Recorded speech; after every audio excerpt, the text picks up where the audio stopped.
Introducción. El periodo que abarca de 1920-1940 expresa de qué manera se institucionaliza el poder político en México. Dicho proceso es llamado la reconstrucción del Estado Nacional, en el cual se crearon las principales instituciones del gobierno tales como el Partido Nacional Revolucionario, PNR, la Confederación de Trabajadores de México, CTM, la Secretaría de Educación Pública, SEC, el Banco de México, Confederación Nacional Campesina, CNC. De esta manera, las instituciones políticas y sociales sirvieron de cohesión para los obreros y campesinos, con lo que se impulsó un logro gubernamental, conformándose así el Estado corporativo mexicano. Al mismo tiempo, la población, que en su mayoría eran campesinos, empieza a emigrar a las ciudades para convertirse muchos de ellos en obreros de las industrias. En cuanto a las relaciones internacionales, se impulsó la doctrina Estrada en 1930, con la cual se defendieron los intereses nacionales. Se siguió una política nacionalista y patriótica. No obstante el descontento y desafío de las grandes potencias como Estados Unidos y la Gran Bretaña. Por otro lado, se consolidó la imagen de México como impulsor del exilio político con la llegada de los españoles, que posteriormente influyeron en la cultura y en la vida intelectual del país, y la presencia del líder revolucionario soviético León Trotsky. En lo que se refiere a los aspectos procedimentales, en esta unidad se busca que el alumno realice lecturas, vea y analice videos, ubique en mapas geográficos algunos acontecimientos, observe diversas imágenes para responder algunos cuestionarios, construya mapas conceptuales y mentales, visite diversos lugares y descubra algunos de sus valores artísticos, lea novela y la ubique dentro del contexto histórico.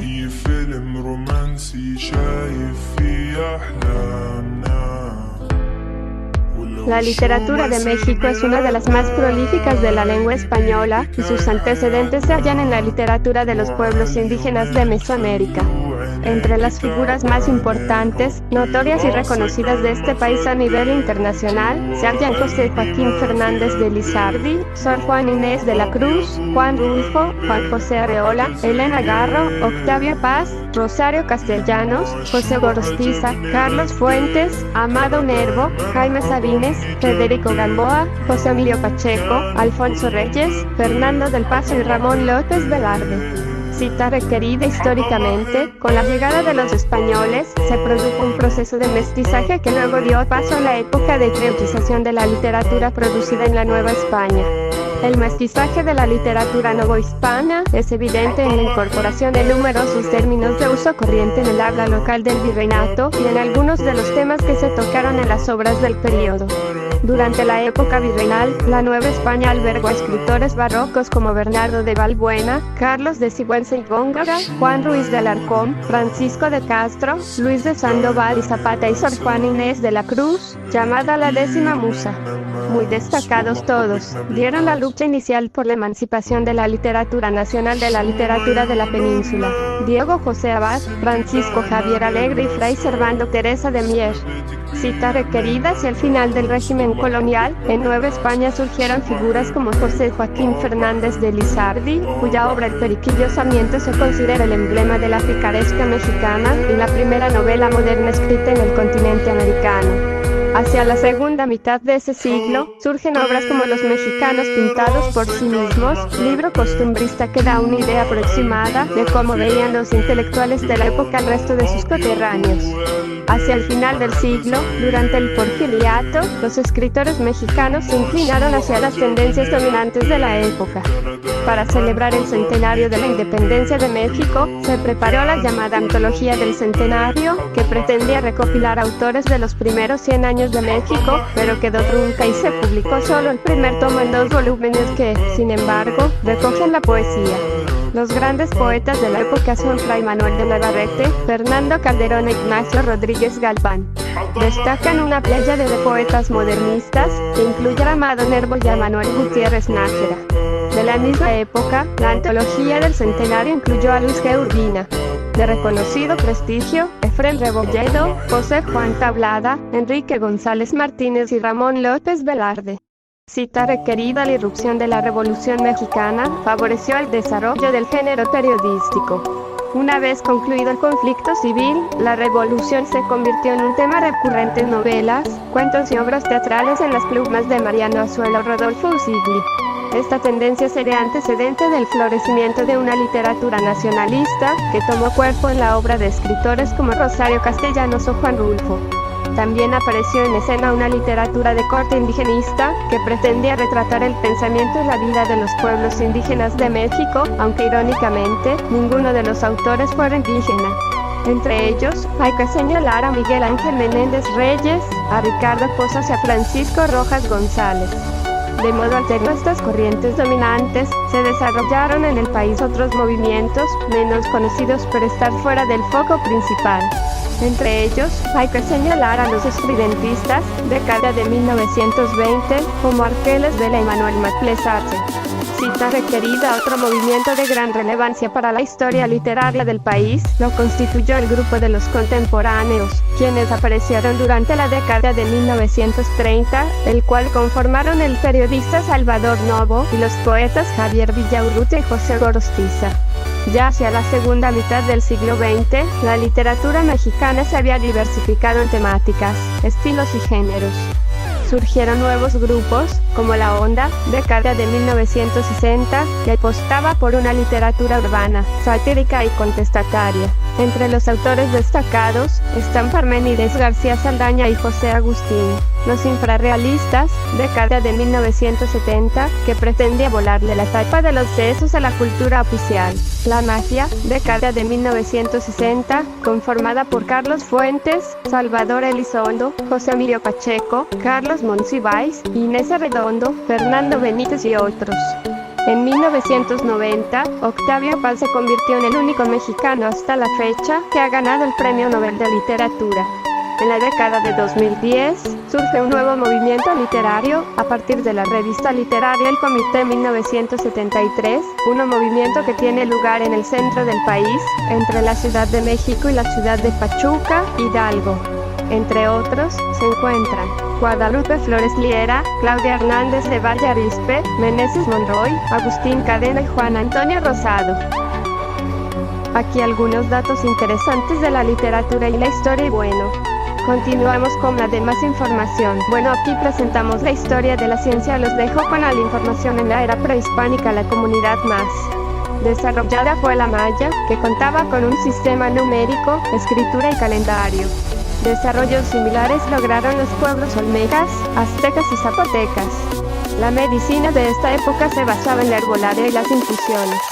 Con la conquista española, inició la etapa del virreinato de la Nueva España, que introdujo la cultura científica de este país europeo. En 1551, abrió sus puertas la Real y Pontificia Universidad de México, donde se impartían cursos de física y de matemáticas desde una perspectiva aristotélica. El filósofo agustiniano Alonso Gutiérrez escribió una Física Speculatio, el primer texto científico del continente americano, en 1557.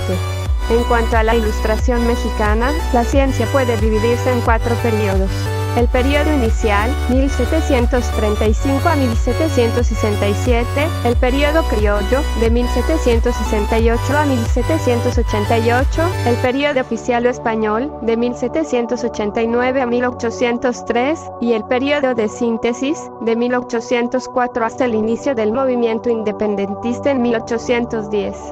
3 entre los científicos más célebres del periodo de la Ilustración mexicana, puede anotarse a José Antonio de Alzate y Ramírez y Andrés Manuel del Río. La Guerra de Independencia paralizó el desarrollo científico. A finales del siglo XIX, comenzó el proceso de industrialización. Con la influencia de los positivistas y de los pensadores científicos, el gobierno mexicano comenzó a ofrecer educación pública. Durante el siglo XX, México tuvo avances significativos en ciencia y tecnología. Se fundaron nuevas universidades e institutos de investigación, como la Universidad Nacional Autónoma de México, 1910, el Instituto Politécnico Nacional, 1936, el Colegio de México, 1940, el Centro de Investigación y de Estudios Avanzados, 1960, y el Centro Internacional de Mejoramiento de Maíz y Trigo, 1962. Con la creación del Consejo Nacional de Ciencia y Tecnología, en 1970, se formalizó la estructura del sistema científico, dotándolo de un ente encargado de planificar su desarrollo. Durante el siglo XX, los avances científicos y técnicos han cambiado radicalmente la vida cotidiana de las personas. La ciencia, sobre todo la física, tuvo un avance espectacular a comienzos de siglo con las teorías de la mecánica cuántica 5 de julio. 2019. La historia de la ciencia y la tecnología en México incluye, entre otros antecedentes, lo correspondiente a la época prehispánica y el periodo de la Nueva España. La Real y Pontificia Universidad de México, fundada en 1551, fue una red de desarrollo intelectual y religioso en ese país durante un siglo. Durante la Ilustración, México avanzó rápidamente en la ciencia, pero durante la Guerra de Independencia casi no hubo desarrollo científico. A finales del siglo XIX, comenzó el proceso de industrialización, el cual representó grandes avances en ciencia y tecnología en el siglo XX. Durante ese periodo, se fundaron nuevos institutos de investigación y universidades, como la Universidad Nacional Autónoma de México, el Instituto Politécnico Nacional, el Colegio de México y el Colegio Nacional. Facultad de Ciencias de la Universidad Nacional Autónoma de México, en la ciudad universitaria. Proseguimos con historia y el contexto artístico. A mediados del siglo XX, la economía mexicana estaba dominada por la agricultura. La mayoría de la población vivía en pueblos rurales, y la política era una abstracción que interesaba solo a una pequeña élite cuya riqueza estaba basada en el comercio y la agricultura. Para mediados del siglo XX la industria dominaba la economía nacional, la mayor parte de la población vivía en ciudades, y la política ya interesaba a medida que el capital y el trabajo industriales hacían demandas al Estado. En el fondo de esta transformación se encontraba un solo factor: la transición de México a una economía industrial. Hasta la década de 1980, la bibliografía acerca de la industrialización de México estaba dominada por las obras de los economistas, quienes se interesaban sobre todo por las cuestiones contemporáneas de la política de desarrollo, no por la historia de la transformación industrial de México. Así, los trabajos que existían hasta esa fecha se ocupaban casi siempre de temas tales como el crecimiento productivo en el periodo de la posguerra, las corporaciones transnacionales y la estructura industrial, la creación de empleos, la protección arancelaria o la intensidad de importación de la sustitución de importaciones. Se prestaba poca atención a cuestiones relacionadas con el origen y desarrollo de la manufactura mexicana, el origen social de los empresarios, la historia microeconómica de las empresas individuales, los estudios de la movilización de capital y otros temas de interés para los historiadores. Las obras de los economistas también daban la impresión de que la industrialización de México era un fenómeno relativamente reciente. Gran parte de estos investigadores se basaron en la idea de que la industrialización mexicana moderna empezó a gestarse durante la Segunda Guerra Mundial, cuando se hicieron inaccesibles las manufacturas provenientes de las naciones beligerantes, lo que constituyó un incentivo para la sustitución de importaciones. Fueron dos las razones en que se basó esta idea. Primera, la mayoría de los economistas trabajaban con fuentes provenientes del gobierno como censos industriales, informes de ministerios y otras publicaciones oficiales. Estas fuentes en las cuales se basan para trabajar son escasas antes de 1940. Por esa razón, las investigaciones que se realizaban daban la impresión de que la industria mexicana había surgido de la nada, milagrosamente, en la década de 1940, cuando el gobierno empezó a publicar informes acerca de ella. El segundo factor que contribuyó a afianzar las ideas sobre los orígenes de la industrialización mexicana fue el hecho de que muchos estudiosos solo se basaron en una serie de suposiciones erróneas motivadas por creencias ideológicas y políticas, y no en evidencias empíricas. Por ejemplo, generalmente suponían que el ataque de Lázaro Cárdenas a las compañías petroleras extranjeras y a la élite agraria debió haber causado efectos en otros sectores económicos. Sin embargo, no fue sino hasta que hubo un cambio respecto a la política de confrontación de Cárdenas que la industrialización pudo ponerse en movimiento. Además, la mayoría de los investigadores también creían que la contribución principal del gobierno de Cárdenas y de otros gobiernos post-revolucionarios al crecimiento industrial de la nación fue la de sentar las bases legales, institucionales y políticas para la posterior industrialización. Finalmente, con pocas excepciones, los investigadores consideraron que todo el crecimiento industrial del Porfiriato fue destruido por la Revolución Mexicana. La idea de que el crecimiento económico moderno pudiera haberse iniciado durante la dictadura de Porfirio Díaz y de que las instituciones de ese periodo pudieran haber sobrevivido a la revolución de 1910 parecía sencillamente imposible. La revolución, como ha señalado John Womack, por lo general fue vista como un periodo de destrucción inexorable y de confusión, durante el cual fue derribado el aparato productivo del Porfiriato y sus miembros forzados a huir del país. La mayoría de los investigadores, al hablar de la revolución, la describen como un proceso de demolición, la ruina revolucionaria, los años perdidos para México, el caos total. El hecho de que estas ideas armonizaran con el deseo del gobierno mexicano de legitimar el dominio de un partido también favoreció su gran aceptación. De hecho, el PRI estaba completamente dispuesto a alentarlas, pues el partido gobernante aparecía así como el agente responsable de la modernización de la economía. Creaba trabajos y obras sociales para los trabajadores, hacía que los industriales obtuvieran ganancias y elevaba el nivel de vida para todos. En realidad, con este proyecto ideológico, el gobierno mexicano apoyó el discurso que el presidente Adolfo López Mateos pronunció en el 5º aniversario de la fundación de Nacional Financiera. No fue difícil distinguir el mensaje central. México debía su considerable crecimiento económico al pensamiento previsor de los gobiernos postrevolucionarios. Como dijo López Mateos, cuando Nacional Financiera se fundó en 1934, las posibilidades industriales del país apenas parecía distante y difícil. López Mateos concluyó, la historia de México ha determinado que el Estado asuma muchas veces el papel de un pionero. Sin duda, historiadores como Fernando Rosenzweig, Dawn Keremetsis, Robert Potash y Jan Bazán destacaron desde hace tiempo el hecho de que durante el siglo XIX México tuvo una experiencia industrial de importancia. Los estudios de Bazán acerca de la industria textil algodonera indicaban que México tenía un impresionante sector de géneros de algodón, cuyos orígenes se remontaban a fines de la década de 1830. Después, Dawn Keremetsis investigó el desarrollo de esta industria a lo largo del siglo XI hasta su expansión y modernización durante el Porfiriato. Fernando Rosenzweig no solo estudió este importante sector manufacturero durante el Porfiriato, sino que también proporcionó una historia institucional de otras industrias. Por último, Robert Potash, en su estudio del Banco de Avío, demostró que el papel intervencionista del Estado no era nuevo para México en el siglo XX. El gobierno mexicano había intervenido en los mercados de crédito desde la década de 1830, pero mientras los historiadores se dieron cuenta de los importantes logros industriales en el siglo X, este hecho poco impresionó a los economistas, quienes escribían la mayor parte de las obras acerca de la industria mexicana. La opinión que predominaba tanto entre los historiadores como entre los economistas era que, aunque había ejemplos de crecimiento industrial durante el siglo XI, esa experiencia no estaba relacionada en forma directa con los avances del siglo XX. La revolución de 1910, se pensaba, seguía siendo un parteaguas en la historia de México. De hecho, la forma en que los historiadores estructuraron sus estudios no ayudó en nada a cambiar esta interpretación.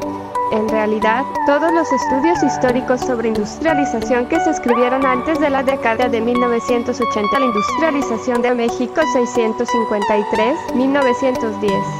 Partiendo de este supuesto, los historiadores aceptan, casi sin dudar, la idea predominante del carácter reciente de la industrialización mexicana, como lo habían hecho los economistas. En la década pasada, esta interpretación ha sido cuestionada, pues tanto los historiadores como los economistas se han puesto a analizar detalladamente los inicios de la industrialización mexicana. Las obras que se han escrito han relacionado la experiencia industrial de México durante el siglo XIX con el crecimiento industrial de la época de la posguerra, y también han empezado a proporcionar una gran cantidad de detalles institucionales sobre temas que eran tocados solo de manera tangencial en las investigaciones anteriores. Ahora sabemos más acerca del financiamiento, la extracción social de los empresarios, la rentabilidad de la manufactura, el ritmo de crecimiento de la producción, la difusión y adaptación de tecnología extranjera, la estructura del sector manufacturero, la contratación de trabajadores y otros temas. De hecho, hay ciertos temas, como la rentabilidad de la manufactura, las finanzas y los empresarios, de los cuales tenemos más información durante el siglo XIX y principios del XX que en el periodo de la posguerra. Fueron dos los factores que motivaron esta nueva investigación. Por un lado está el cuestionamiento general que se hicieron los historiadores acerca de las consecuencias de la Revolución Mexicana. En las últimas 2 décadas, los investigadores han llegado a la conclusión cada vez más firme de que, en la historia mexicana, la revolución no fue el parteaguas que pensaban las generaciones anteriores de investigadores. Encontraron diversos indicios de que existían continuidades de importancia que partían desde la era porfiriana y llegaban hasta la época postrevolucionaria 6. En cuanto a la historiografía económica, los investigadores han destacado el hecho de que la revolución no fue el proceso devastador que los estudiosos anteriores habían creído. Algunos sectores, como el del petróleo, prosperaron a lo largo de toda la revolución. Así, los historiadores económicos ya no tenían en mente la idea de que debían interrumpir su investigación en 1910 y prestaron atención a las largas historias de ciertas instituciones como los bancos, las empresas manufactureras y las familias empresariales, que aparecían a través de los periodos pre- y postrevolucionarios. El segundo factor que impulsó nuevas investigaciones en la historia industrial de México fueron los avances en el campo de la economía. Los economistas del desarrollo cada vez están más seguros de que el subdesarrollo es un fenómeno histórico, es decir, de que los países son pobres debido a la inhabilidad de modernizarse y crecer en el pasado.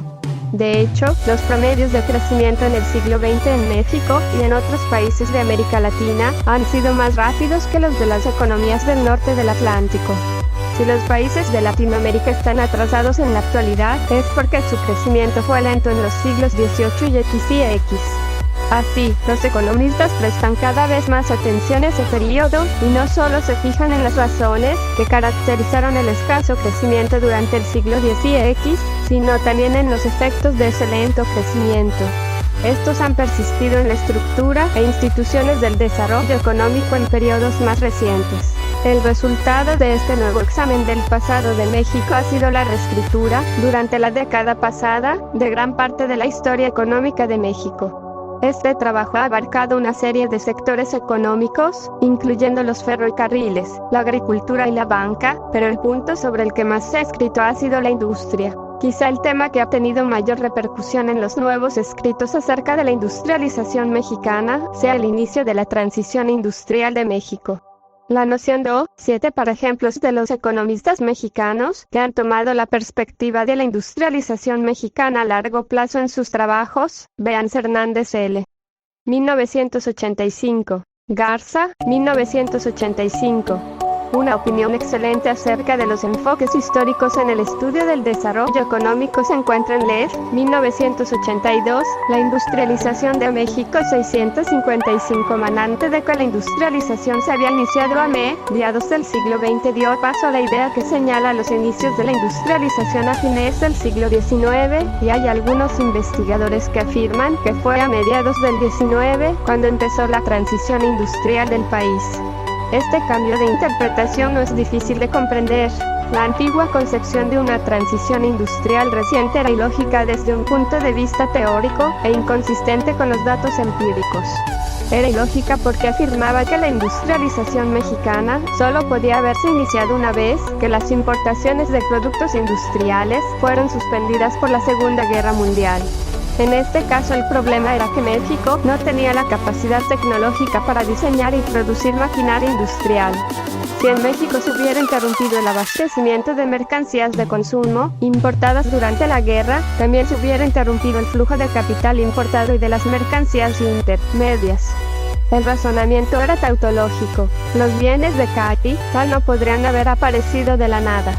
Esta falla en el razonamiento fue demostrada claramente por los datos empíricos. De hecho, los estudios disponibles sobre el crecimiento de la productividad de la manufactura indicaban que aproximadamente 75% de la expansión de la producción total de 1940 a 1945 se debió al funcionamiento continuo de la maquinaria ya instalada. 8. Tenía que haber existido un sector industrial significativo antes de la guerra para que diera este caso.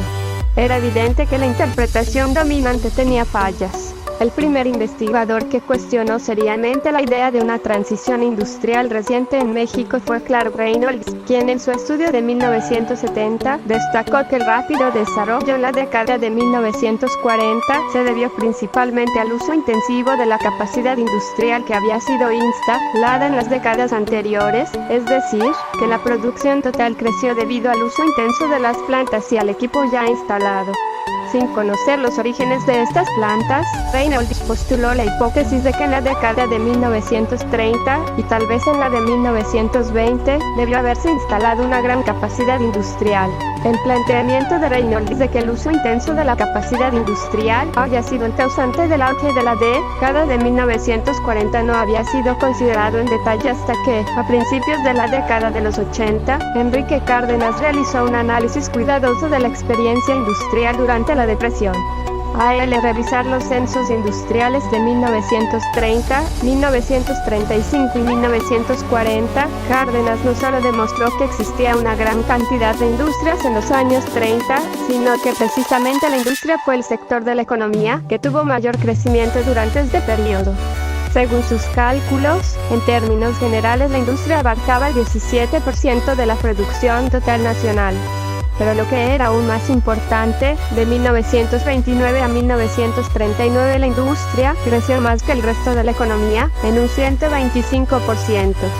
Este aumento en la producción estuvo acompañado de otro en la formación de capital. Los gastos reales de la formación del capital fijo privado en 1939 fueron 167% más altos de lo que habían sido en el punto más bajo de la depresión en 1932-10. En suma, el trabajo de Cárdenas demostró que el proceso de sustitución de importaciones ya hacía tiempo que estaba en movimiento en el momento en que estalló la Segunda Mundial. Sin embargo, en el análisis de Cárdenas no se tocó a fondo el tema de la capacidad instalada.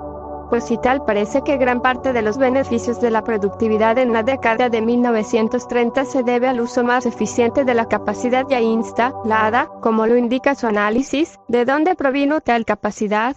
Así como los trabajos anteriores señalaban que la industrialización mexicana moderna se había iniciado antes de 1940, el trabajo de Cárdenas propone que el inicio fue anterior a 1930. En realidad, él estaba muy consciente de esto e indicó específicamente que gran parte de la capacidad industrial que ocasionó la expansión de la década de 1930 es anterior a la depresión, y planteó la hipótesis de que su origen está en la década de los 20 o en la época porfiriana, la industrialización de México 657, tardía. Sin embargo, el hecho de que no existiera un censo industrial previo a 1929 impidió un análisis detallado de este periodo anterior. Investigaciones recientes han señalado que el Porfiriato fue la época en que se instaló gran parte de la capacidad industrial de México. En los textiles de algodón, para citar un ejemplo, la mayor parte de la maquinaria en funcionamiento a finales de los años 40 fue instalada antes de 1910. Esto también sucedió en otros sectores de manufactura. En la industria de la cerveza, del cemento, del acero, del papel, de los textiles de lana, del jabón y del vidrio, las compañías dominantes en los años 30 fueron fundadas de 1890 a 1910. De hecho, muchas de las grandes compañías que se fundaron durante el Porfiriato son los gigantes industriales de hoy en día. Ejemplos de ellos son la vidriera Monterrey, que es ahora el núcleo del conglomerado industrial Grupo Vitro, las cervecerías Moctezuma y Cuauhtémoc, que junto con la cervecería Modelo, controlan casi el total del mercado mexicano de la cerveza, la fundidora Monterrey, que hasta 1986, año en que fue liquidada, era parte del consorcio acerero del gobierno, Sidermex, y la industria papelera San Rafael y Anejas, que en la actualidad es parte del Grupo Celulosas y Pastas, sociedad anónima. En realidad, fue durante el Porfiriato, y no en los años 40, cuando el gobierno mexicano empezó a seguir una política de sustitución de importaciones. Díaz y sus consejeros se dieron cuenta perfectamente de los beneficios que México tendría al expandir su capacidad industrial y tomaron las medidas políticas necesarias para acelerar tal proceso. Por esta razón, casi todas las industrias importantes de México recibieron algún tipo de protección de tarifas o de subsidio federal. A principios de la década de 1880, los impuestos de importación en las manufacturas se elevaron mucho y sufrieron alzas continuamente en 1892, 1893, 1896 y 1906. En la industria de los explosivos, para citar un ejemplo típico, una combinación de impuestos a las importaciones y de impuestos al consumo ocasionó que se impusiera una tarifa de 80% en la dinamita extranjera en 1906. En los textiles de algodón, la industria más grande de México, la tarifa a las mercancías producidas en el extranjero fue de cerca del 300%. Además de las tarifas de protección, la mayoría de las empresas manufactureras más importantes del país operaban bajo cierto tipo de concesión federal que les otorgaba la exención de impuestos por un periodo que podía ser de 7 a 30 años. En 1893, estas exenciones se hacían automáticamente para todas las nuevas compañías cuyo capital excediera los 250,000 pesos. El capital mínimo descendió a 100,000 pesos en 1898-12. Sin embargo, en este punto debemos tener cuidado de no considerar la industrialización del porfiriato como un rompimiento con el pasado. México tenía industria antes del surgimiento de Don Porfirio.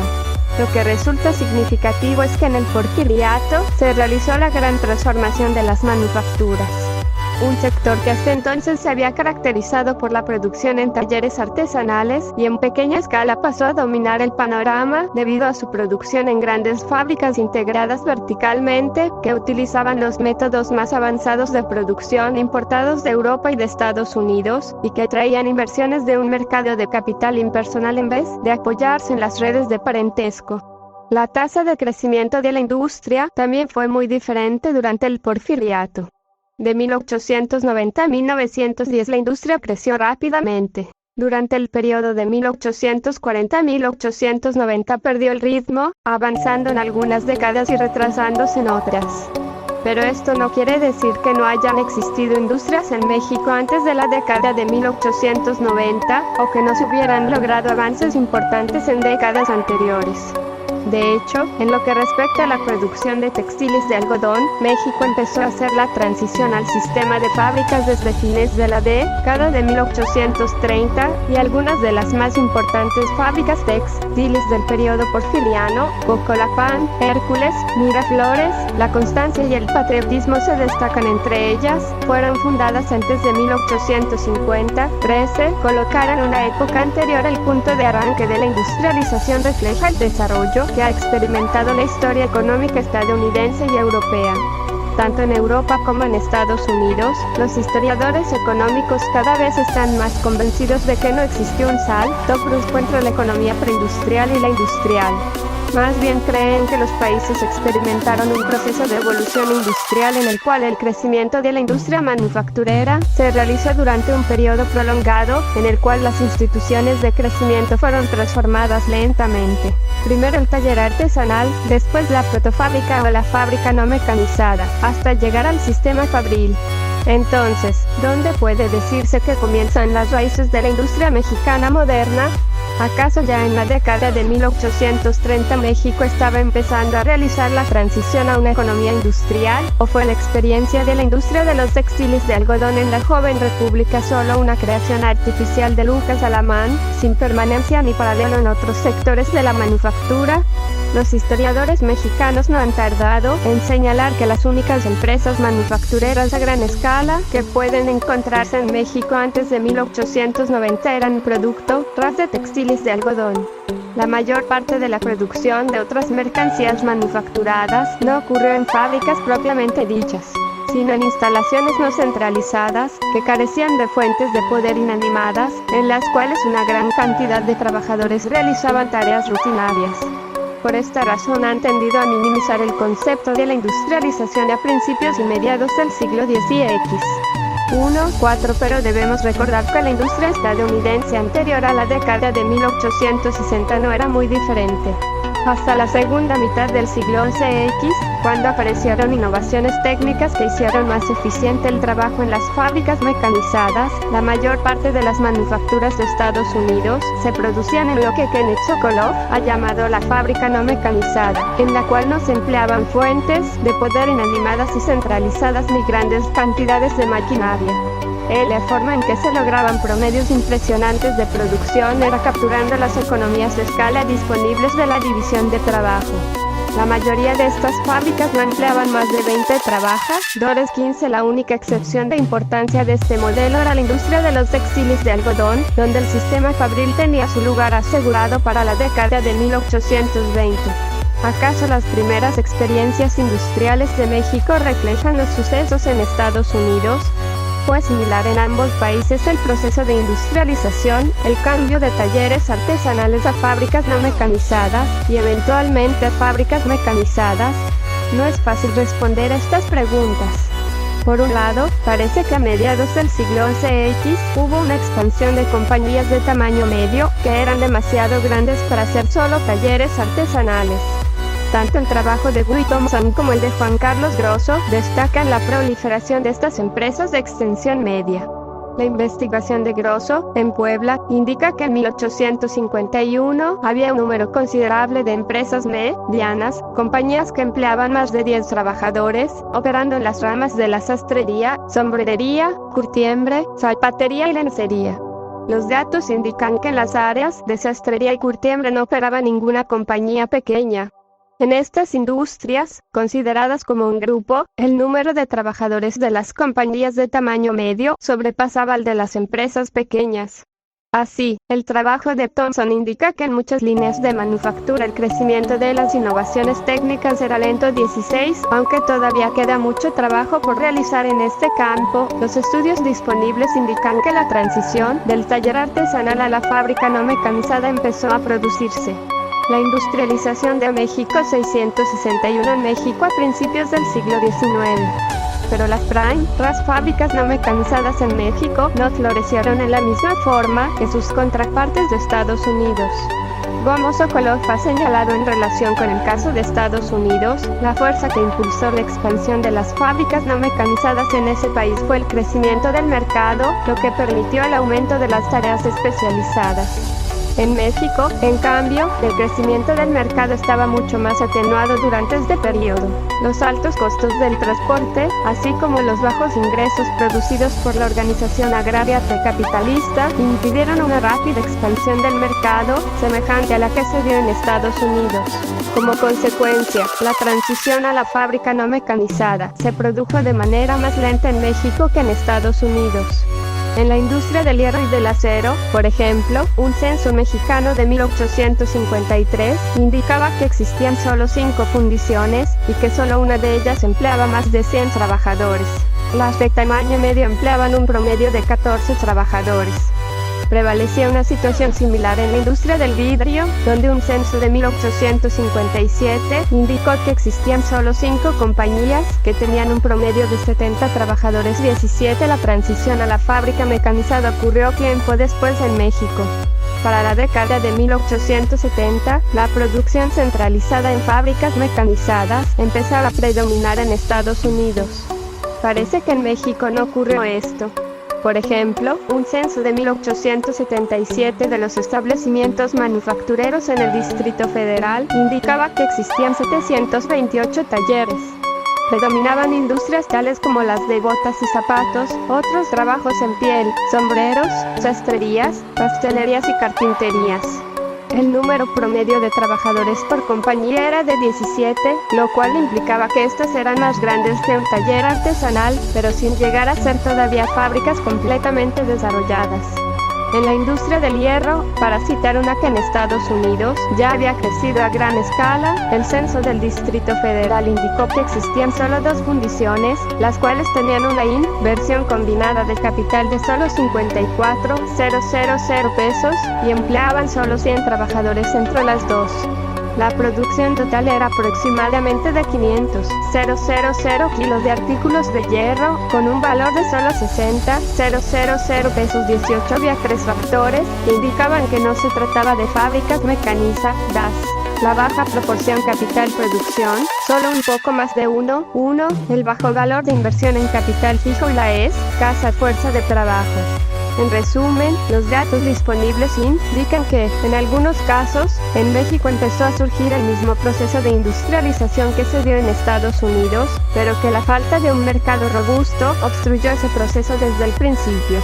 Las fábricas no mecanizadas de México no experimentaron el crecimiento cuantitativo en la forma en que lo hicieron sus contrapartes en Estados Unidos, ni tampoco fueron el antecedente de las fábricas mecanizadas en las décadas que siguieron a 1860, como ocurrió en Estados Unidos.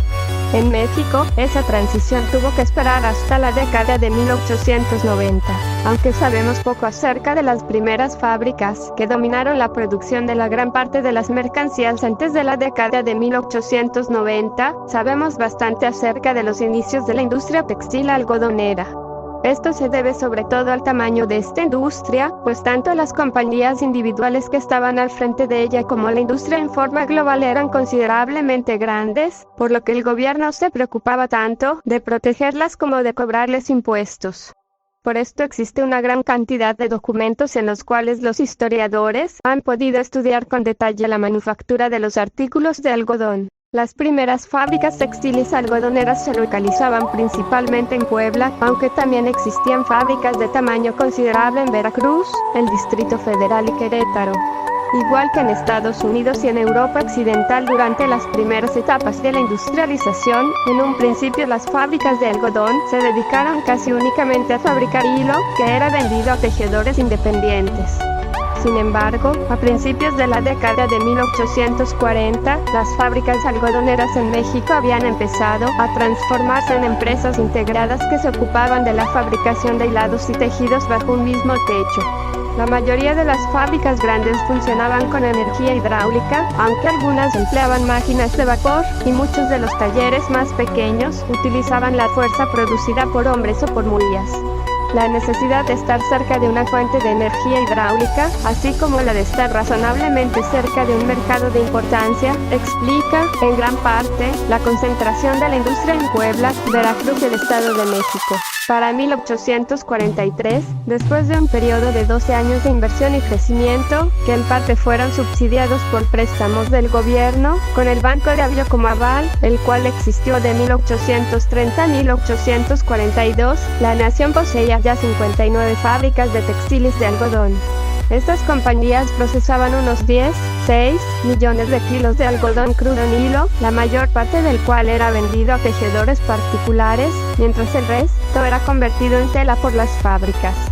No existen datos disponibles sobre el número de trabajadores empleados en 1842, pero es posible que fuera de 10,000 aproximadamente 19. La mayor parte del capital empleado en la industria era movilizado a través de redes de comerciantes, tema que analizaremos en detalle más adelante. 11 años después, el número de fábricas activas era solo de 42. No obstante, otros indicadores sugieren que la situación había mejorado para los talleres que quedaban. Si consideramos el consumo de algodón crudo como un indicador de la producción total, que elimina los problemas asociados. 9 documentos. 1977, Doc. 5. Estadísticas del Departamento de México, 1854, Doc. 2. Para más información sobre el Banco de Avío, véase Potash, 1983. Los estudios sobre este tema han tendido a sobreestimar el papel del banco en el financiamiento de los inicios de la industrialización en México.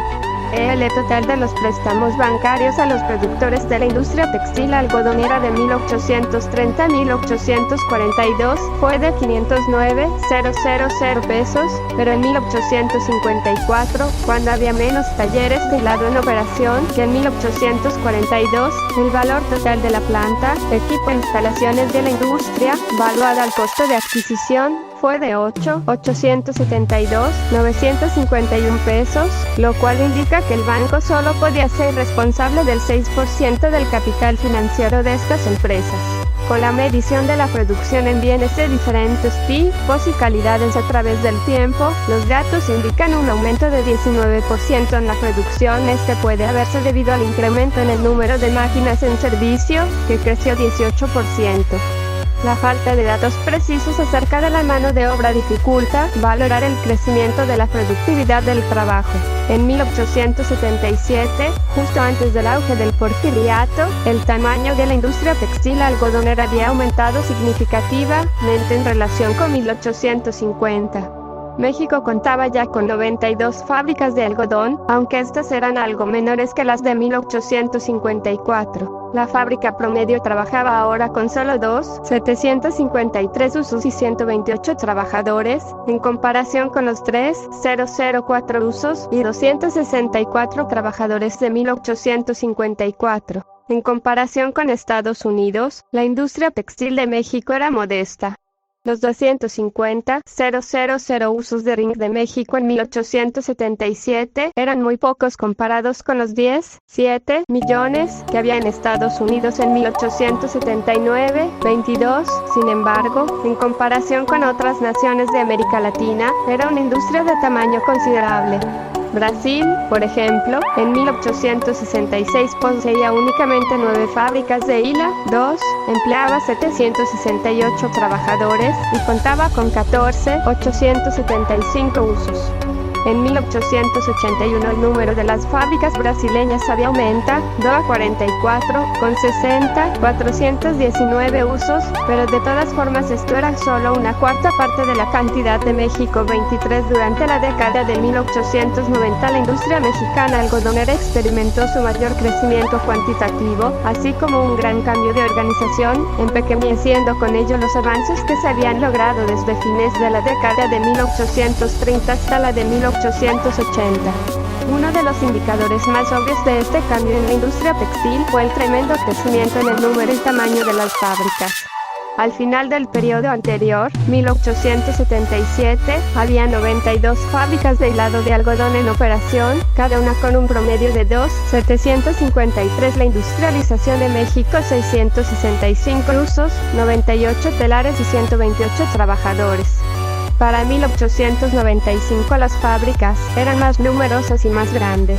Ahora había 110 talleres en operación que empleaban un promedio de 741 usos, 112 telares y 207 trabajadores. Para 1910 eran todavía más numerosas y mayores. Ahora existían 123 fábricas de hilados y tejidos activos, con un promedio de 714 usos, 203 telas y 260 trabajadores. En otras palabras, no solo había cerca de un tercio más de fábricas en operación de las existentes 3 décadas antes, sino que casi doblaban el tamaño de las fábricas anteriores 24. De hecho, las compañías textiles más grandes de México eran enormes incluso para los estándares de Estados Unidos.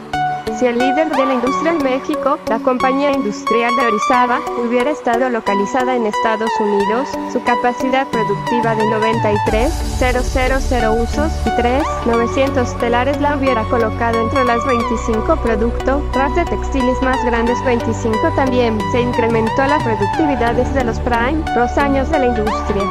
La productividad física, medida en producción de piezas de tela por telar activo, aumentó cerca de 279% entre 1843 y 1905, una proporción de crecimiento de productividad promedio de aproximadamente 2,5% anual. Esta no es una estimación muy precisa, pues no toma en cuenta las mejoras en la calidad de la tela o el aumento en la producción de mercancía de acabado fino, que son datos de gran importancia. La productividad del trabajo también aumentó, aunque esto es algo más difícil de medir en los años anteriores a 1895, debido a los cambios significativos en la distribución de la mano de obra entre los departamentos de hilados y tejidos en los talleres. No obstante, un análisis con base en datos posteriores a 1895 indica un aumento similar en la producción por trabajador. La productividad en el trabajo creció 31% entre 1895 y 1905, un incremento anual de 2,7%.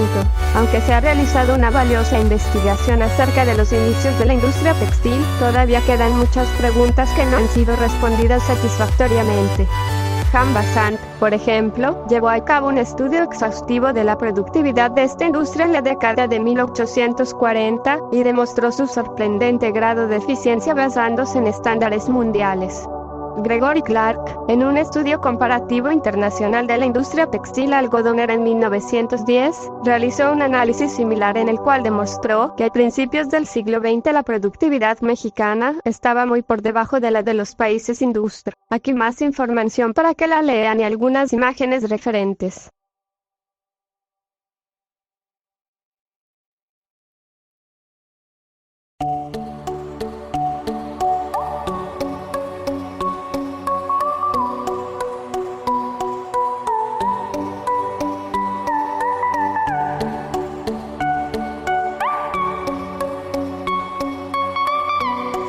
Bueno, seguimos con el contexto artístico al inaugurar la exposición El Arte Mexicano 1920-1960.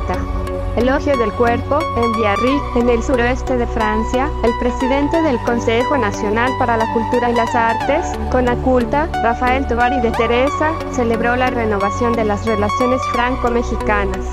La exposición, montada en el balneario vasco-francés de Biarritz, está compuesta por más de un centenar de obras de 55 artistas mexicanos, entre ellos Diego Rivera, 1886-1957, Frida Kahlo, 1907-1954, José Clemente Orozco, 1883-1949, David Alfaro Siqueiros, 1898-1974 y Manuel Álvarez Bravo, 1902-2002.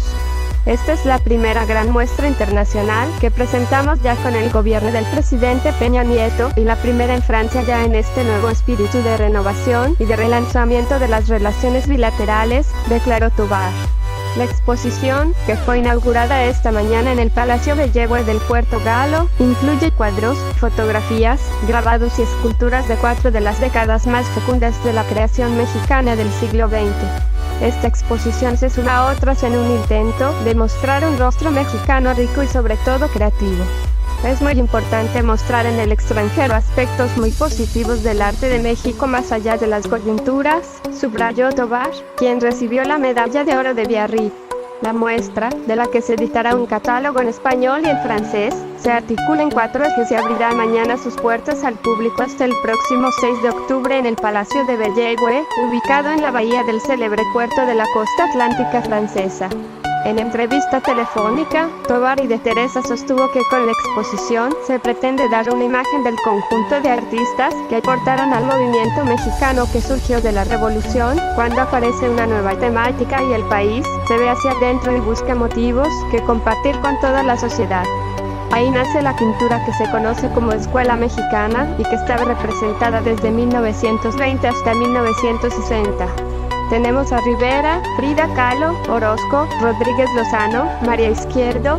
Yo diría que prácticamente todas las voces importantes de esas décadas, refirió al funcionario cultural. El presidente del Conaculta adelantó que la exposición podría seguir un itinerario por otras ciudades europeas luego de su clausura en Biarritz dentro de 4 meses. Se están viendo distintas posibilidades. Tenemos invitación para que se presente en París y en otras ciudades de Europa, incluso podría ir a algún otro continente, precisó esta agencia. Sobre las siguientes grandes exposiciones mexicanas en el exterior programadas para este 2013, Tovar y de Teresa dijo que la próxima semana se inaugurará una de pintura mexicana del periodo 1910-1940 en Londres, Inglaterra. Posteriormente, en octubre, el Museo de la Grangería de París albergará una de Diego Rivera y Frida Kahlo, y en Los Ángeles, Estados Unidos, se montará una dedicada al cinefotógrafo Gabriel Figueroa, citó. Bueno, al continuar les presentaré unas imágenes de los siglos I, II, III, etc.